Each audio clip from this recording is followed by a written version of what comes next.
Welcome to your Route to Wellbeing podcast. I'm Sue Fullergood, and I'm absolutely sure that you deserve to feel great, and it's possible for you to pulse with energy. So if you're not thriving right now, or if there's something that's interrupting your thriving, then maybe this podcast is just what you're looking for. I've tapped into the knowledge base of experts in the 11 domains of well-being.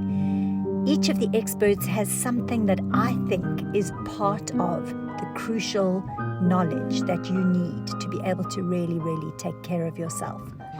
And so listen in and see if you can get that magical piece of information that's going to make the difference for you. Please feel free to share this with your friends and family, whoever you think may benefit from it.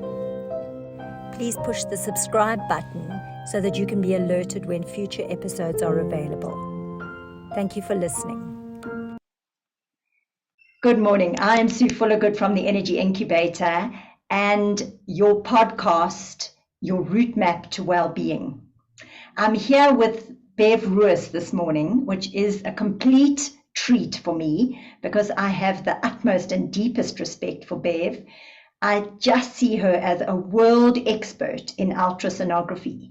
And you may wonder why I would have invited Bev to come and talk to us today on a podcast about well-being. But I think Bev has got eyes that can see inside the body through her ultrasound machine and her ability to read the scans that she takes. And so I wanted to download what she's learned after an illustrious career, treating and scanning everybody from the man in the street all the way through to top athletes. And I just wanted to see what has she discovered and what can she share with us that can help us understand our own bodies better, first of all, and second of all, understand what the effects of exercise are on the body and what the effects of not exercising are on the body. So welcome, Bev. It is just a treat, and thank you for being here on this Friday morning. I'd love to ask you to just take the microphone for a moment and introduce yourself to everybody. Tell us a little bit about your career and who you are and how you came to be an ultrasonographer. Well, good morning, Sue, and good morning, everybody. And it's a great pleasure to be able to chat to you. I started my imaging career many years ago in the early 70s as a radiographer. In those days, ultrasound really wasn't around much. And after several years of doing routine work, I moved into CAT scanning. And from there, I went into neuroradiology at Groote Hospital. After some years of that, I decided I needed a change. And so I moved up to Johannesburg, also in the CAT scanning area, doing a lot of training and teaching. I was lucky enough to travel around the world in the process. And from there, ultrasound was becoming more and more of a modality which was being used in wider and wider fields. And initially, it was, people think of ultrasound as obstetrics, but it today has such a wide field of application apart from abdominal, cardiac, vascular work. And as the quality of the image improved, we were able to see finer and finer structures. So it became applicable to the superficial soft tissues, so muscles, tendons, ligaments, injuries, and that in itself has an enormous application for sports medicine.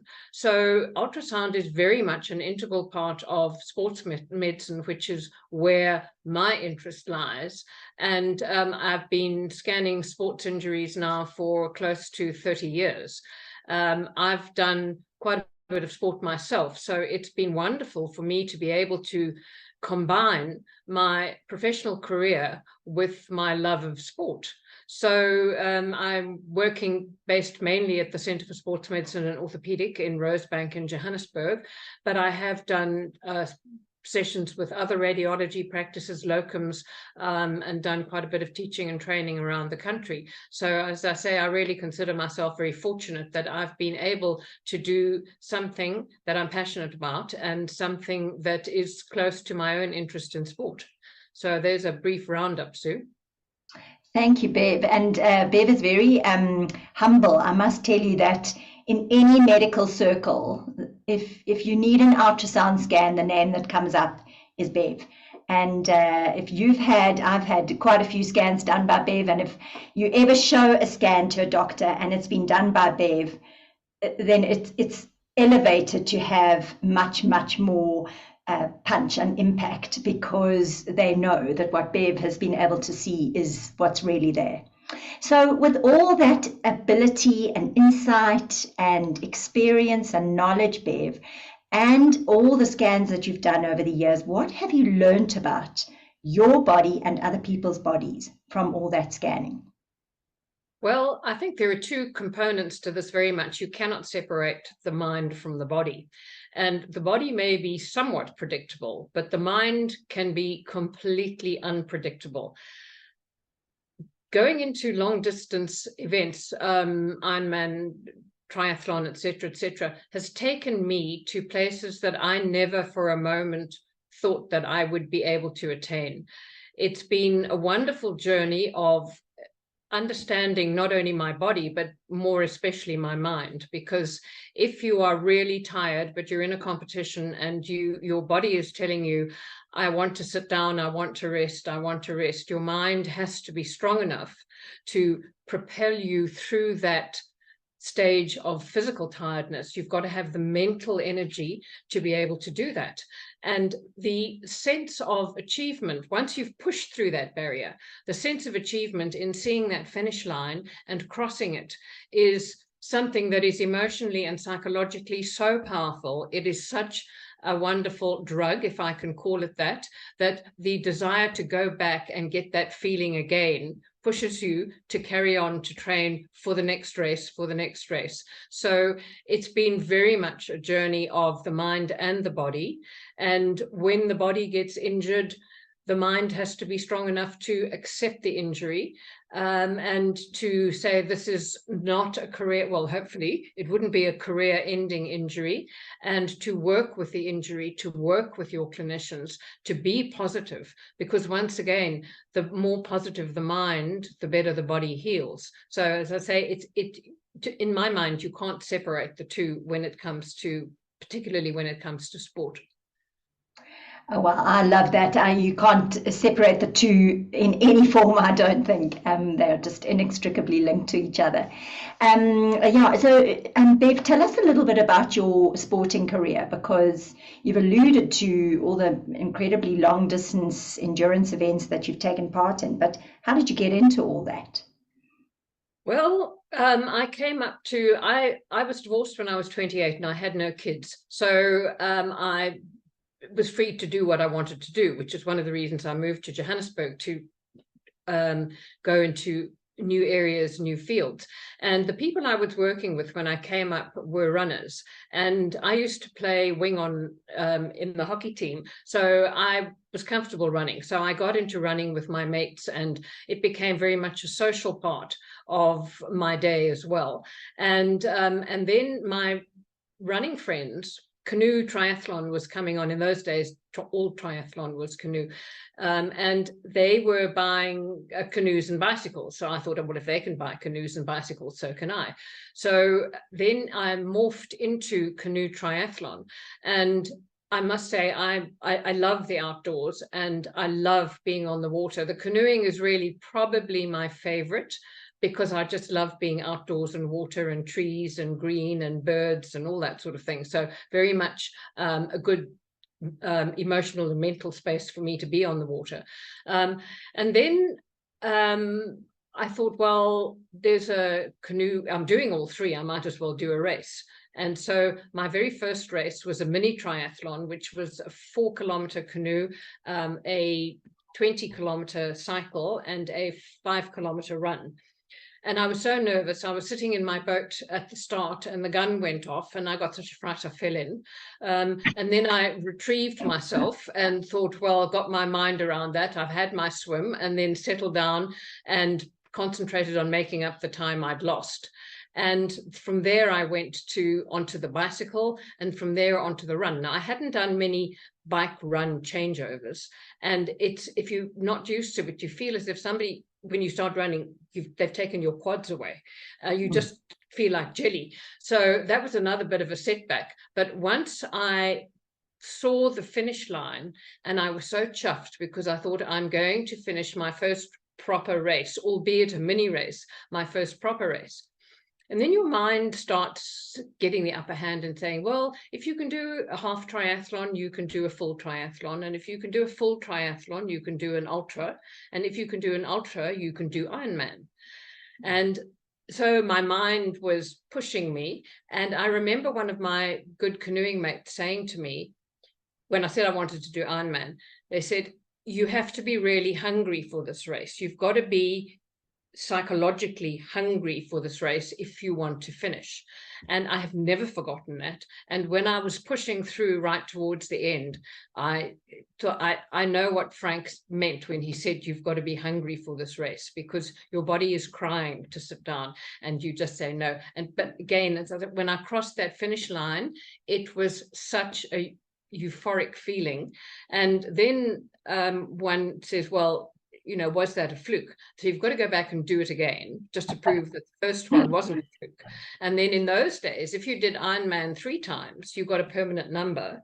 And once you've got your permanent number, you've got to do it again so you can compete in your permanent number. It's pointless having a permanent number if you're not going to compete in it. So that was how I took my journey through. I did 4, and I did my last one when I was 43. And after that, I did shorter. I continued doing shorter distances, but I didn't do that so many ultras. As you get a bit older, you get a bit slower. So but it's been a wonderful journey, and I'm still running and cycling and paddling, but not at the speed, unfortunately, that I used to be able to go through. So that's how I got into it. And then, of course, when you are in ultra distance stuff, you get injured and you need to sort out your own injuries. And at that stage, the image quality for ultrasound was good enough to look at the superficial tissues. So the two came together as a perfect, my sport and my ultrasound in the region I love. So yeah, that's a brief synopsis of my journey. Thank you for sharing that with us. And having done quite a lot of ultra events myself, I know that feeling that the bottom of the barrel is so much lower than you think it is. You've got so much more grit available to you than you immediately know. So to be able to push through is a euphoric feeling. And I do agree with you, it can become a drug. But what have you learned between the two aspects, your own sport and your ultrasonography? What have you learned about the body and its adaptive capacity, and about the inside of your body? Because I'm sure it's easier for you to work with your injuries, but also work with strengthening your body and training your body, given that you understand what it looks like on the inside. Can you share that with us? Sorry, excuse me. Yes, absolutely. And being able to look at my own injuries whenever I want to is also quite interesting. And sometimes I would look at either myself or an athlete, and you look at a tendon or a ligament or a muscle, and it really doesn't look normal. But if it's still functional and pain-free, and that's what I say to the patients, even if it doesn't structurally look normal, it's important that it is functional and pain-free. So you don't have to have a perfect example of anatomy in order to be able to compete and to achieve what you want to achieve. If one does get injured, I think the most important thing is to get your mind around the injury and, first of all, get an accurate diagnosis. You cannot manage an injury if you do not understand the full extent of the injury. And having got an accurate diagnosis, and be that you may not necessarily need imaging to get an accurate diagnosis, you get some really good clinicians who can go spot on to what the problem is. And when I do scan patients, particularly the professional athletes, I will share with them on the screen and explain to them what I see, because for those people, they really want to know. They want to know, what is their timeout? how soon can they get back? And for example, muscle injuries that we scan on a serial basis until we can see that the muscle is virtually healed. We don't want to send them back too soon, because that they'll just get re-injured. We don't want to keep them out for too long, because that impacts on their earning capacity and also can impact hugely on team morale. I mean, look what happened with Malcolm Marx in the World Cup. We still won it, but it was a big blow to lose Malcolm. So it's important to try and gauge very accurately the healing time of that injury. Now, that is does differ obviously from person to person. There's general health, which will, if your general health is good, your healing will be better. If your diet is good, your general health will be good, your healing will be quicker. And also some people have better collagen than others, because tendons and ligaments are made of collagen, and some people are just born with a better collagen gene than others. So there will be a variation in healing time. And I think that is also very much the skill of the clinician, such as yourself, to know that if this is such and such an injury, it should heal it should start showing improvement within a given period of time. If it doesn't show that improvement, then you need to offload. You need to back off on the loading to give that particular body a little bit more time. And then there are also, of course, people are born with, for example, a flat foot deformity. And I was listening to Paulo Ferrar the other day, and he was saying, there's a big difference between an acquired flat foot deformity in older life and people which needs to be corrected. And people who are born with a flat foot. And his example was, look at the East African runners. A lot of them are flat-footed. And they would look at it and say, this foot should not be able to run. But they run magnificently. And he said, in those instances, you don't touch it. You just leave it be. The patient was born with it. They can work with it. So there are enormous differences between what you're born with. Some people are born with, say, with a flat foot. Some people are born with a very high arch. And that in itself has an outworking on how well you can compete. And when you do pick up the injury, then of course the skill of the clinician comes in. And if you're not going to listen to what the clinician says, well, then don't bother to go and see them. It's pointless going to get a diagnosis. Getting somebody give you a management program and then ignoring it. And I remember Dr. Ferguson always said that the success of any surgical procedure can be divided exactly into thirds. The first third is the skill of the surgeon. The second third is the skill of the rehabbing clinicians. And the third is the compliance of the patient. If the patient is not going to be compliant with good clinicians, then you're not going to get a perfect outcome. So it's very much understanding what one's own limitations may be, and that your clinician understands what the limitations may be, and combining that to get the optimal output. I hope that answers more or less. That's great. And I want to just tease out a few things that you've said there. One is the incredible healing capacity of the body. Everybody's body is a healing machine. Some people's bodies heal faster and better than others, but everybody's body is made to heal. So I think I'd love you to talk a little bit more about that. And the other thing that I want to talk about a little bit more is the adaptive capacity of the body, which you touched on in terms of the feet of the East African runners.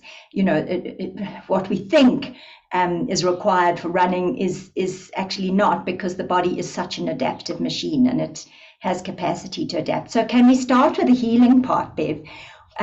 Talk to us a little bit about the innate healing capacity of the body and what you've seen about that with all your scanning. Well, I think, sorry, it's that, as you say, that healing capacity is there for everyone. And which I mentioned a little bit earlier as well, that it is general good health is so important. And so the better your diet, the better your, some people are born with a better oxygen carrying capacity than others. But the better your diet, the healthier your body generally, the better your healing capacity is going to be. And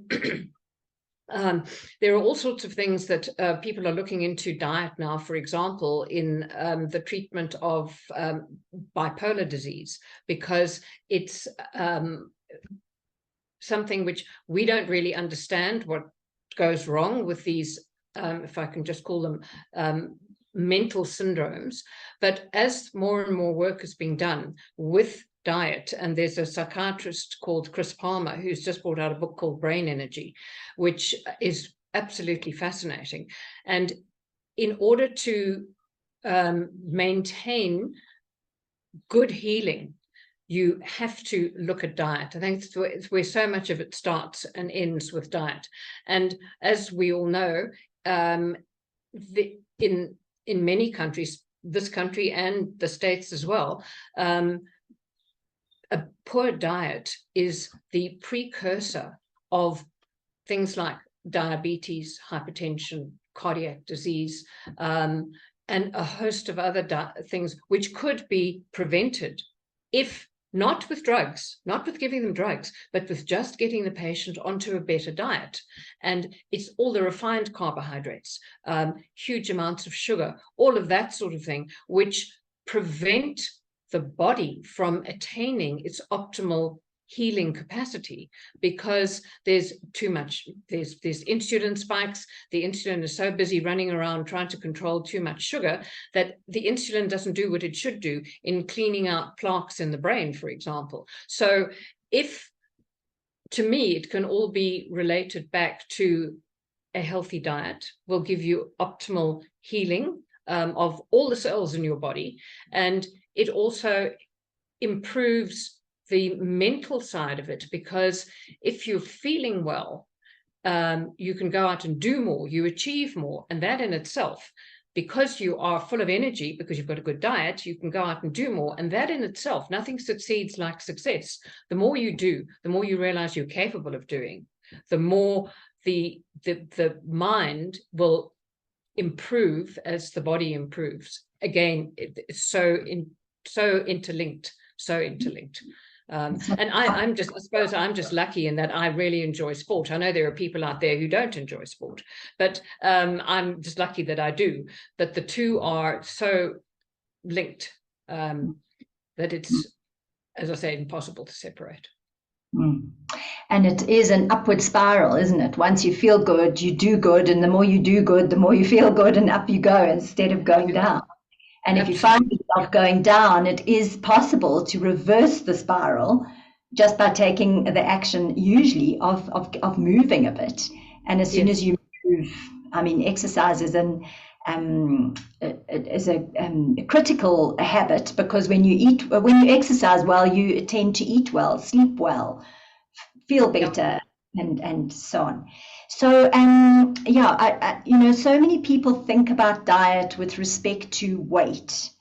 And I love to say that weight is lost on the fork and not with exercise, because a lot of people exercise to lose weight, and they forget the importance of, using their diet for health, and trying to build their health, as opposed to worrying about their weight and allowing their weight to sort itself out because they're doing everything else right, so to speak. Can you talk a little bit about that? You would know from your own body, and also from the many athletes that you've encountered in your career. Well, yeah, I think there are two things which come to mind specifically, and one of them, and I think it was Tim Noakes who said, you cannot outrun a bad diet, number one. So if some people think that because they're exercising, they can eat all sorts of junk food. Well, that'll come back to bite you eventually. So you cannot outrun a bad diet. And then the other one, which I love, is let medicine be thy food and food be thy medicine. With a good diet, you don't have to take drugs, or I'm talking generally. Obviously, there are certain conditions which do necessitate them, but you don't have to. Your life is not ruled by 6 pills in the morning and 6 pills in the evening. If you can get back to the basics.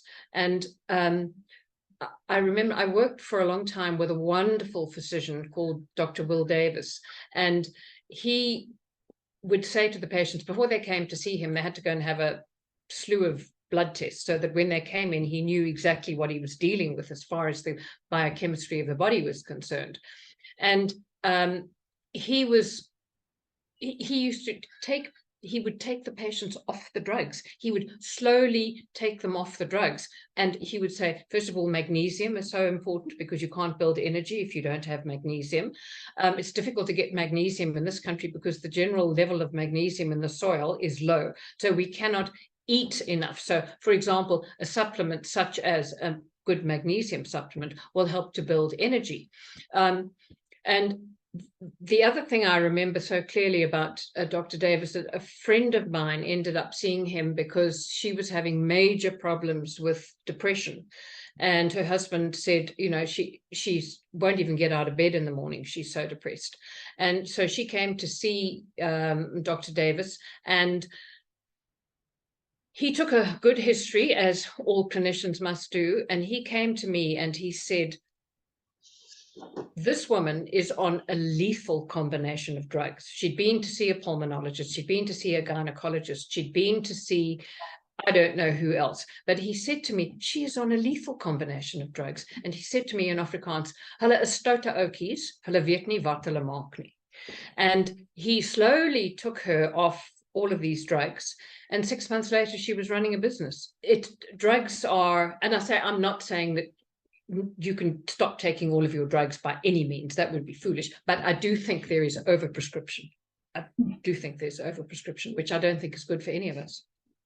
And I do agree with you so completely that let's start with our diet. And if we're eating well, and I'm going to add in there sleeping well, then, you know, the body can do an awful lot for itself. And yeah, if we can trust that. So tell us a little bit about what a body looks like. Oh, no, hang on. I had another question that I asked you just now in terms of the adaptability of the body, and then we'll come back to the next question. I'm getting ahead of myself. I'm so excited about all this information. Tell us about adaptability, Bev.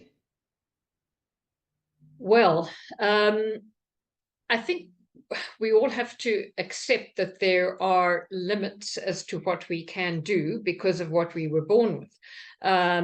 Not everybody has a VO2 max, which is oxygen carrying capacity of a Bruce Fordyce or a Rob Di Castello or whatever. So, but within the average person has a VO2 max of about 50, 55, but it's possible to overachieve that with the correct training and with the correct desire. It's also possible to underachieve it. So it's very much a journey of pushing yourself to find out how adaptable your body is, and then you can either train specifically for that sort of activity, or sometimes understanding that your body can do better than you thought it could can lead you into another avenue of sport or whatever it might be. So, and again, it comes back to a good training program as well, and to be able to understand how to load, that you don't load into an injury. And that again varies from person to person. So it's, again, you need to have a good clinician who is going to help you with that. But you can adapt yourself to so many different things that we don't always realize. But by pushing the boundaries from time to time, you start to learn that I can do this, and I can't go further than this. This I need to stop here. So again, very much experiment, have your mind and your body work together. And it's amazing how we can adapt to various different activities, various different loads, and various different professional careers, because that's also adaptability and being pushed out of your comfort zone. It's all, we get into a comfort zone and it's all very nice and one thing and another, but in order to grow, you have to get out of that comfort zone. You have to push yourself. You have to find how you can adapt physically and mentally. And so I'm at a stage in my career now where my interest now is doing more teaching. And every time you teach, you learn more, because I'm not going to ever go back and do Ironman again. I know that I can't adapt. And at this stage, I cannot adapt to that level. But there are so many other things that you can carry on doing, still within the region that gives you a lot of pleasure. So it's mental and physical adaptability, but being able to accept, I cannot do this anymore. I'm just not strong enough. I don't have the muscle mass. I don't have, and you know, with age, we all lose muscle mass, but that's again why it's so important to keep exercising, to maintain the adaptability that you can as you get older, because otherwise you get weaker when you may not need to have got that weak. So exercise, diet. Thank you for that. Yeah, I must say that we use the words window of tolerance, so always trying to stay within your window of tolerance. But I love what you've said about pushing yourself, because I think sometimes we want to be comfortable, and the mind wants to be comfortable. The ego wants to be comfortable. So to take something that you never thought you could do and start trying it and seeing if it's fun for you, explore it and experiment with it. You know, whether it's tango dancing or salsa dancing or yoga or Pilates or running or whatever it is for you, find something that's fun for you and that's a little bit of a challenge, and go there and push a little bit and see what happens, and explore the edges, explore your boundaries. So I love that, Bev, because you just so obviously love exercise and you're so obviously happy to stretch yourself. But it is sort of, for some people, a new box. They just didn't think about that because they feel like they should stay comfortable. And it's such a balancing act between staying comfortable and pushing yourself too hard, and finding that sweet spot. Everybody knows that, having just written a book about the sweet spot, that's my absolute passion, is where is that magical place where it's not too much and it's not too little. So the next question I was going to ask you was what happens when you don't exercise? What does it look like under ultrasound scan when somebody has not been exercising? Well, it's quite a dramatic difference. If, for example, you scan the thigh of an athlete and you scan the thigh of a non-athlete, you see that in inverse proportions, where the athlete has a really nice, well-defined muscle structure, and you can see every fiber, and there's a thin little rim of subcutaneous fat around it. And with the non-athlete, of course, it's the other way around. If you don't use something, you lose it. So with a lack of exercise, the muscle structure that I see on the screen becomes less well defined. It's not as clear. It's brighter in color. And in ultrasound, if something is very fatty, it has a bright color on the screen. And if you don't use a muscle, you get fatty infiltration into that muscle, which is the reason the muscle fibers are no longer so clearly seen, and that the general overall shade of gray gets brighter because of a fatty infiltration. So it's very easy to see a muscle that hasn't been used. And a typical thing that we always look for is if we're looking at the rotator cuff, and the commonest tendon to get injured within there are 5 tendons in the rotator cuff. I know not everybody here is medical and used to talking that, but there are 5 tendons that form the rotator shoulder. Yeah. So a lot of people say to me, what is the rotor cuff? It's not a rotor cuff, it's a rotator cuff, but it rotates your shoulder. So it moves backwards, forwards, turns your arm in, turns your arm out, lifts your arm up above your head. So the commonest tendon to get injured is the one that lifts your arm up above your head. And that's why people will say, I'm fine if I don't go above my shoulder, but I can't load anything above my shoulder. So when that tendon tears completely, that muscle cannot work. That's why you can't lift your arm up without pain, because the muscle is no longer properly attached. And as such, the muscle can't work. So it increases in echogenicity, and this, unfortunately, in a tendon that's been torn for a long time, they can preclude surgery to fix it, because the muscle has become so weakened and so infiltrated with fatty tissue by the fact that it hasn't been used, it hasn't been loaded because it's been torn for a long time. Sometimes that precludes the possibility of having the surgery to fix it, because they can try and reattach the tendon to the bone, but that repair will fail because the muscle hasn't been used for so long. It just cannot take that load all of a sudden. So it is very important to maintain that muscle strength for as long as possible, because, as I say, there are certain injuries which, after a period of time, cannot be fixed. It's no good going back and saying after 6 months, oh, well, I think I'll have this torn biceps fixed. Sorry. They're going to say, we can't fix it any longer. We've tried in the past, we know it's going to fail. So it's pointless starting on a surgical procedure when you know that it's got a 99% chance of failing. So again, if you don't use it, you're going to lose it.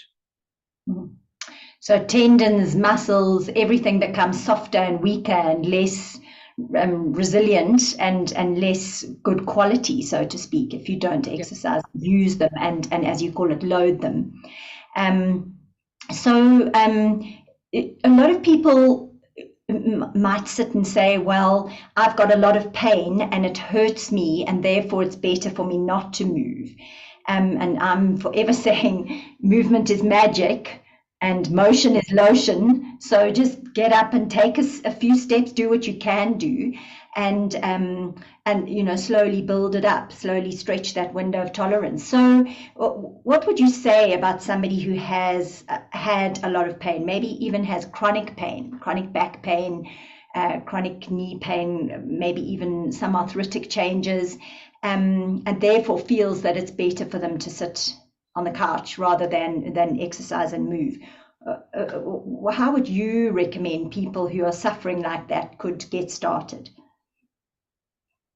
Again, I think it comes back to having an accurate diagnosis or trying to define the cause of the pain, because that gives you an indication as to maybe how much it can be improved and how much it can't be improved. I know that there are obviously certain injuries, which spinal injuries, that sort of thing, where the damage is irreversible. So I'm not necessarily talking about that level of injury.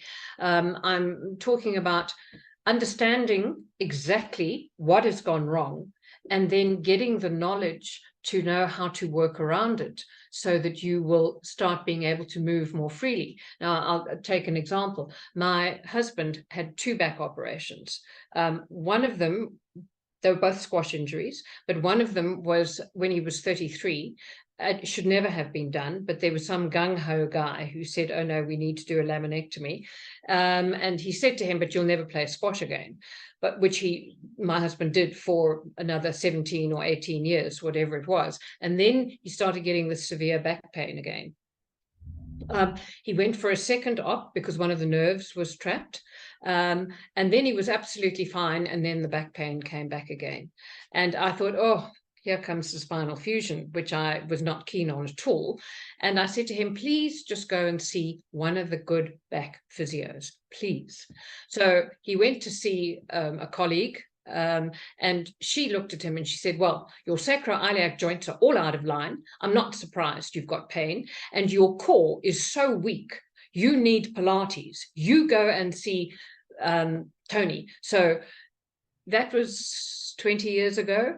He has no back pain now. He can lift things that other people will say to him. You know, people 10 years younger say, oh, please, can you lift this? I've got a bad back. And he says, sure. But that came from, first of all, understanding, and then secondly, work. And he was diligent. And I know not everybody is as diligent as he is. I am not as diligent as he is when I have an injury. But it just shows what can be done. That it was that weak core that was creating that pain because he didn't have any strength supporting those vertebrae. And so things were moving, things were getting trapped. Pilates, and he said to me, he went for 2 sessions a week of Pilates. And after 6 weeks, after having this back pain for so long, he came back and he said, I don't even want to say it, but I have been pain-free the whole day. And of course, nothing succeeds like success. So he's still going to the same wonderful Pilates teacher. He's rock solid. He has no pain. And I started going to her as well. I've been going to her 4 years now as well, because I just feel it's so important. We develop such bad habits that we create pain in our bodies simply by sitting incorrectly, by standing incorrectly.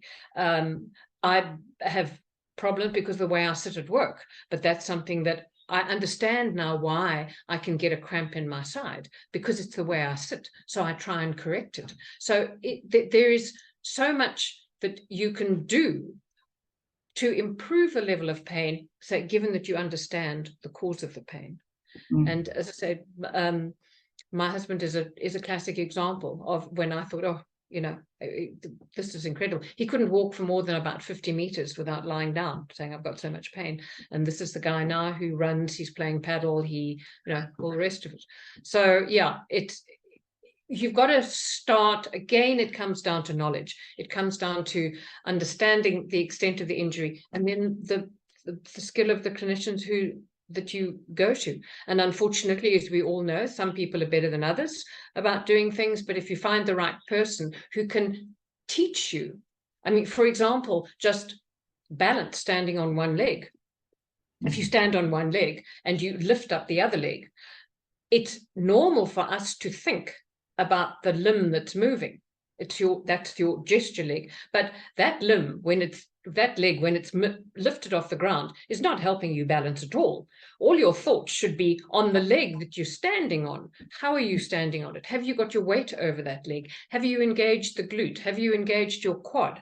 Don't worry about the leg that's not on the ground, because it's not helping you to remain stable. So it's a technique. It's getting up off the floor without using your hands. That's a technique. I can do it easily now, but I had to be taught how to do it. I had to taught how to think about what to put where, and then it's easy. So it's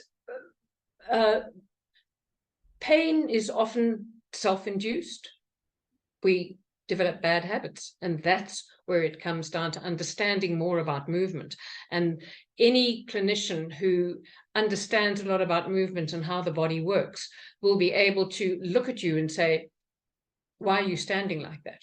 And I find myself doing it as well. And somebody walked past us, I don't know where we were the other day, and I said, wow, look at, down on the beach, there was a woman walking on the beach barefoot. She had such an acquired flat foot. I could see by the way she was walking. And I said to her, you know, that's the worst thing she can be doing, is walking barefoot on sand that's giving, because she's just going to overload that area. But she doesn't even realize. She probably has pain, but she probably doesn't know why. So pain is very often just bad technique, bad habits, which we all pick up. And when you think about the way children can roll around the floor and get up without using their hands, and they can just roll over, but then you end up sitting behind a school desk for 12 years, and right from there you start developing bad habits. So yeah, you need to understand the correct movement technique. Yeah, you make good points there, Bev. So I think what you're saying is investigate pain, don't ignore it. But don't think that the only thing you can do about pain is to rest, even if rest feels like what you want. It might be a little bit of rest and some movement. We used to say wear and tear, and nowadays we say wear and repair. The more you wear something, the more it repairs itself. But as you say, don't ignore pain, find out what's causing it, find out what you can do about it, and start exploring and experimenting with what eases it. We've talked a little bit about people who exercise successfully but get injured and how to get back after an injury. We've talked about people who don't exercise. Talk to us a little bit about people who love to go out every day and do the same thing, and maybe are getting a little bit older. They run 50 Ks a week or 30 Ks a week, whatever it is, or they walk, whatever it is. What can you say to those people who are trying to exercise, but maybe are starting to feel the effects of their aging and are not feeling as able to carry on as they used to? Have you got some suggestions and ideas for those people? I think, well, the important thing is to to find what it is that you enjoy. I think that's step number one.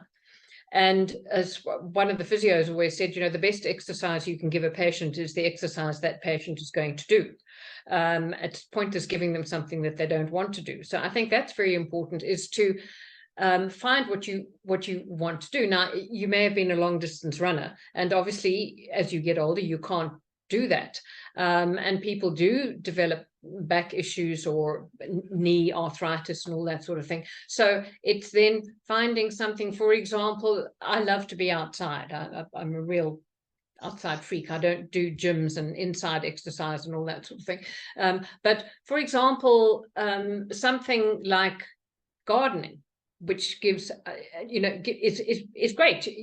You're out there, you creating something, you seeing things grow, but it's also got a lot of bending and stretching and working around, whether you're digging something or whatever it might be. So I think it's if you've always been a long distance runner and you can't run, then find something that really grabs you, and then start experimenting with that. But I so agree with you, Sue. You can't not move. You can't not move. You have to find a way around it, and the best way to do that is to do something that really interests you or that you are akin to. I mean, I love wetlands and inland water and that sort of thing. So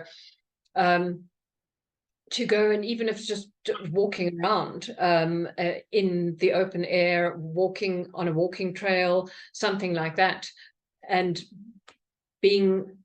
enjoying the exercise. And it's, again, finding that thing that really grabs you, and to keep moving.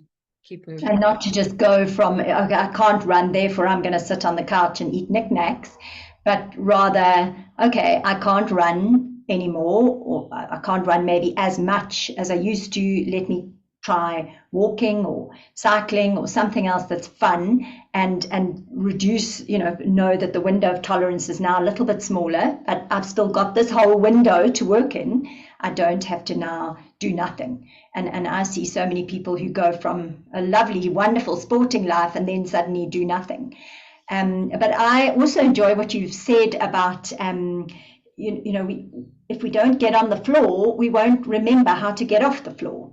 And if we only limit ourselves to sitting in our cars, sitting at our desks, sitting at our dining room tables, and that's the limit of the amount of movement we offer our bodies, then we are going to lose our range of movement. So we do want to get on the floor, do some exercises there, climb up a little bit, use the range of movement that's available in your body. Otherwise you'll lose it, as you said. So, yeah. And so, Bev, I also wanted to ask you about tendon injuries. A lot of people are suffering from tendon injuries, especially with paddle. We're getting a lot of rotator cuff tendons, but we're also getting a lot of Achilles tendon injuries. What can you tell us about tendons, and why are they so easy to injure, and why are they so hard to fix when they are injured? Yeah, they certainly are hard to fix. A tendon has a very poor blood supply. So when it gets injured, it doesn't heal quickly. Now, the converse of that is a muscle, which has a very good blood supply. So if you tear a muscle, it bleeds a lot, but it fixes quickly because it's got a good blood supply. More nutrients, more oxygen are more easily delivered to that injury site. But because a tendon has a poor blood supply, and there are particular places, for example, the Achilles tendon, particularly just above the heel, that mid-tendon area. So if that gets overloaded and injured, it takes a long time to heal because the blood supply is not good. So the deliverance of nutrients and oxygen to the area is poorer. So that's one of the reasons. The other thing is that people, when they get a sort, when they injure a tendon and they go out and do paddle, oh, my Achilles is really sore, I'll rest it. But tendons don't heal with rest. Tendons need to be excuse me, tendons need to be loaded, but they've got to be loaded in a very precise form. So yeah, so many patients come in and say, well, I hurt my Achilles and I've rested it for 3 weeks and it's no better. And I say, well, there's 3 weeks wasted. There's 3 weeks of potential healing time wasted because they just rested it. So tendons are really tricky things to deal with. And the skill of the healing process comes down to the ability of the clinician to understand the loading process and to realize that people need different amounts of load. Now, for example, there's a wonderful professor of physiotherapy called Jill Cook, and I'm sure everybody who is in the medical world will know Jill. She is the tendon boffin of the world. And the way they treat their professional rugby players, for example, is when they load that Achilles tendon, they do it by giving the patient a weight across the shoulders. So they are holding a bar with a weight on either side, and that weight then they will do, for example, some eccentric loading. They then do that for a given period of time, and then they increase the weight. They don't change the movement. They increase the weight that the patient is holding on their shoulders, and that increases the load that the tendon has to take. But it's increased in a very scientific way. Now, obviously, not everybody has the ability to go to those lengths of, if you're a professional athlete, it's one thing. If you're just an ordinary, I like to go out and exercise kind of athlete, that's another thing. But it is a question of loading the correct amount, loading an injured tendon the correct amount in order to stimulate the healing, because the healing is stimulated by load. That tendon needs to feel, those tendon cells need to feel a load. They need to be aware that they are being asked to work, but they cannot be asked to work too much. That's why it's tendon healing is such a difficult thing, because most people either don't do enough or do too much and overdo it. It's that middle. Now, there's there in the tendinopathies, there are like 3 stages, and the first one is what we call a reactive tendinopathy. And when you load a tendon, when you do go out and you play paddle, for example, you load it more than it's used to being loaded. So the tendon says, I'm being asked to do more, so I've got more force going through me. So if I make my area bigger, I'm going to reduce the amount of force per square millimeter. That is why you find the tendon feels a bit stiff, and sometimes it feels thicker. And that is a normal adaptation to an increased load. That's it. It makes perfect sense. If you increase the load and then the tendon increases its circumference or its cross-sectional area, it's going to reduce the load per square millimeter. So that is the body's way of adapting to an increased load. If you don't give it time or continue at that load, and you try and push the load more, then you're going to start breaking down the collagen within those fibers. And then you get to what we call a disrepair tendinopathy. So the tendon, instead of getting stronger, is actually getting weaker, because the collagen fibers are being interrupted or being broken down because the load was too much. So, and once it's been overloaded too much and those collagen fibers are really badly damaged, they then lose the ability to heal. So you can get a degenerative change in a tendon, and you can never reverse that degeneration back to a disrepair, back to a more normal tendon. So once you've The reactive tendinopathy, the first stage, you can reverse. The second stage, the disrepair, you can reverse to some extent, mostly with the correct thing. But once you get to degeneration of a tendon, it's very difficult to reverse it back up to a normally functional tendon. So that's why it's a complex process of loading, offloading, doing too much, not doing enough. But that's the reason that the tendons are such tricky beasts to deal with. And I think you're just talking about this finding this sweet spot between doing too much and doing too little at all times. And I like to say, be experimental and curious all the time, because maybe do too much today, dial it back for a day or two and let your body heal again, and then push again the next day. So don't just keep bashing on because your training program said you had to do 40 Ks this week or whatever it is. Listen to your body and respond to what it's saying, and adjust your training program or what you hope to do, so that you can get that sweet spot of not too much and not too little. And I think the bottom line is, don't injure your tendons. Yeah, we all end up pushing too far, too hard, too fast, and we learn the hard way.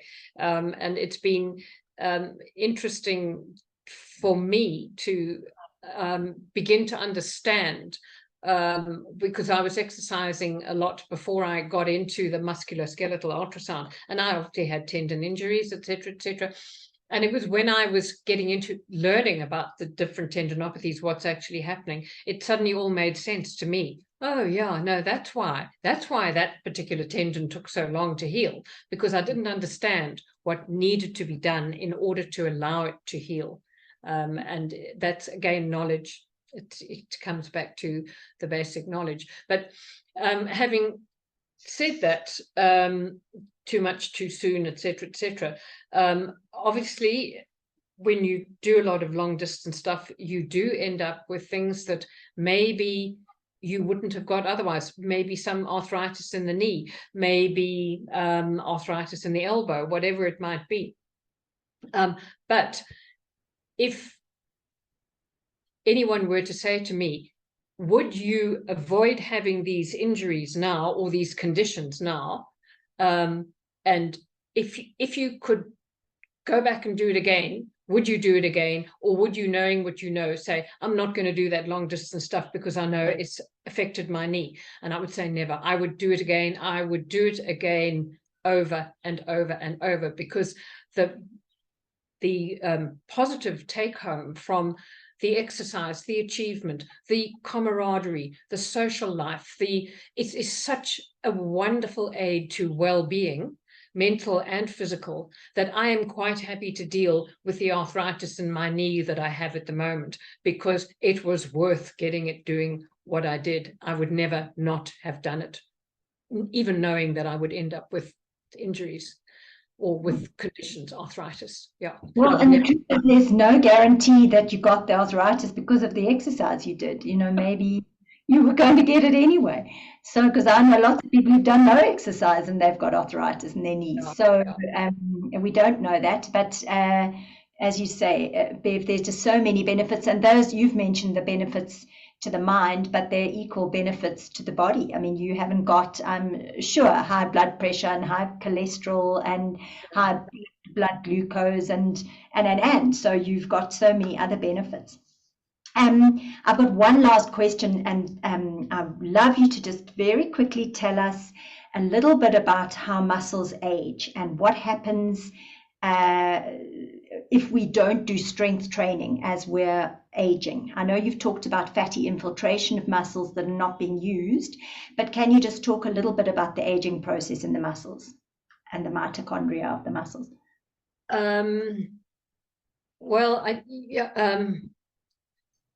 Sue, I to be honest, I don't know the intricate details of I know the mitochondria are absolutely important. I mean, they are the power houses of the cells of the muscles, and I don't know the exact process that they go through as we as we age. But I know that for example, the telomeres in the muscle get shorter. But to be honest, I don't have a good idea about the physical structure of that degenerative change of the muscle. It's something I need to go and look up a little bit more. So I would rather not go on that, because I don't think I know enough about understanding exactly what is happening to the muscle. I know that there's fatty infiltration. I know that the telomeres shorten. I know that the oxygen carrying capacity decreases, but the exact mechanism of how all that happens, I don't know. No worries, Bev. But what I was really wanting you to share with us is when we're older and we go and do some strength training, can that fatty infiltration and the fact that, and I'll tell you this part, that I do know that the mitochondria, which are the lungs of the muscle, actually diminish in number and in quality as we age, unless we exercise. And so I want to know from you, if you can share with us, how reversible do you think these muscle changes are? How do you think that we can keep our muscle quality as good or somewhat good if we continue to do strength training as we age? Unfortunately, you will lose X% of muscle as we age per year.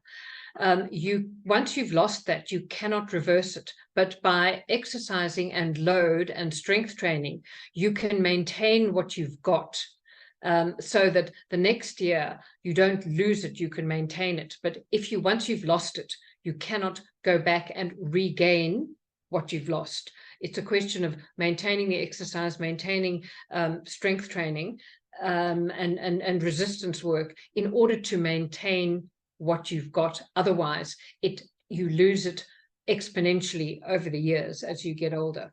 So that's the important. It's maintaining what you've got, but once you've lost it, you cannot regain it. That's why it's so important to keep exercising. So that's really what I wanted you to highlight for us and share with us. So consistency is really king. And if you haven't been exercising, today's the day. Go and keep what you've got. But if you can, and you're younger, keep going. Consistency is king. Just keep on exercising year in and year out, month in and month out, because that's what's going to keep your body healthy. Is that what you're saying?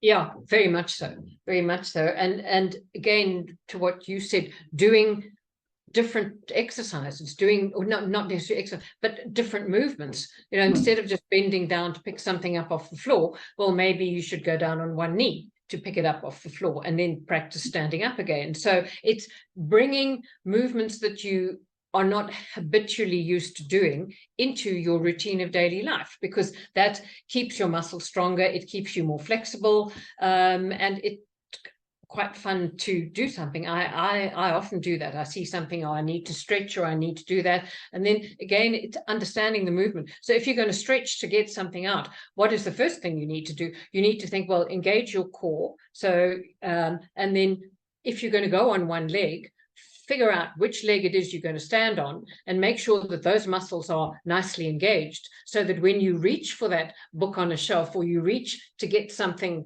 at the top of a cupboard or something like that, that you're thinking about what you're doing. You're not thinking about what you're getting. You're thinking about, how am I going to get that thing? How am I going to maintain my balance? And try, and then once you've got that idea, then you can try different ways of doing it. So it's moving all the time, trying different things. Lie down on the floor and roll around, just see how it feels, and that will in itself keeps the body more flexible. And it's interesting to find out what you can and can't do. Sometimes it comes as a bit of a shock as to what you can't do, and then you need to start working on that.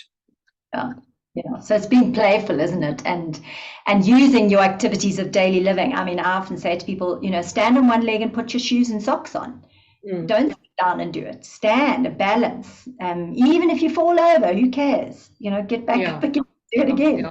And so, it's technique. So much of it is technique. And once you know the technique, a whole lot of movements that you didn't think you'd be able to do become much easier.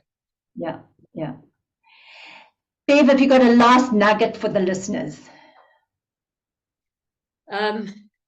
Exercise, diet, and that will keep the body and the mind healthy. I think that's the most important thing. And enjoy being the other thing is, I think, which is very important, which we tend not to do because we're either looking at a computer or a cell phone, is you need distance vision.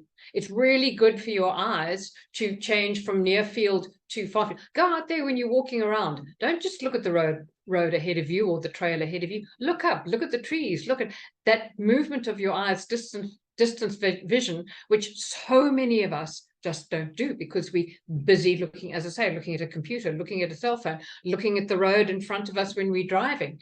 But I'm not saying you must look around when you're driving by any means, but when you are going out for a walk, don't just look at the ground in front of you. Put your head up, look round, turn, use your neck, movement. And it's also good for your eye muscles. When you get older, they keep working. Absolutely, I love that. And also your own innate balance system works if you don't always rely on your eyes to balance you and keep you stable. So Bev, thank you so much for all this insight, all this wisdom, all this inspiration, frankly. You are quite amazing the way you've kept your body in such amazing health and well-being. And I really feel inspired by you. So thank you for sharing with us. Thank you for being here this morning. And just thank you for all that you've shared. Everybody, please take heed of Bev's words and move, and eat well and take care of your beautiful self. Thank you, Bev. Have a wonderful day. Thank you, Sue. Thanks, everyone. Please push the subscribe button so that you can be alerted when future episodes are available. Thank you for listening.